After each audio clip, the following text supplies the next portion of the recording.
Merci Madame la Présidente. J'aurais presque pu dire que l'amendement est défendu.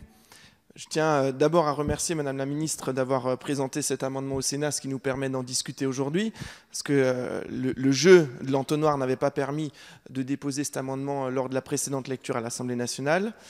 Je tiens à souligner finalement l'intérêt qu'a la navette parlementaire dans ces circonstances-là et que peut avoir le débat parlementaire, et le fait que dans la discussion au sein de nos assemblées apparaissent sur un certain nombre de textes de là au fur et à mesure des questions qu'on n'imaginait pas au départ, qui peuvent apparaître comme des questions annexes au sujet qui était traité au départ, mais qui s'avèrent essentielles pour des territoires. Et puis profiter de l'occasion pour peut-être ouvrir le débat. On est là sur un sujet qui permettra à des régies personnelles adossées à des collectivités territoriales d'être à la fois compétentes en matière d'eau et d'assainissement sans devoir se diviser avec un certain nombre de complexités administratives et techniques qui rendraient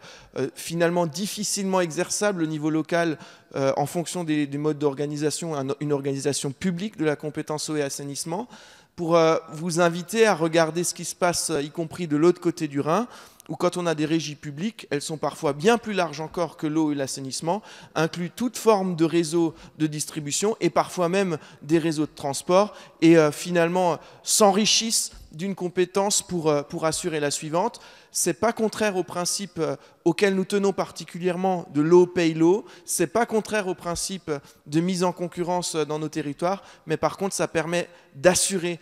dans des territoires à des échelons pertinents, en mutualisant un certain nombre de supports techniques des services publics à nos concitoyens. Je vous remercie.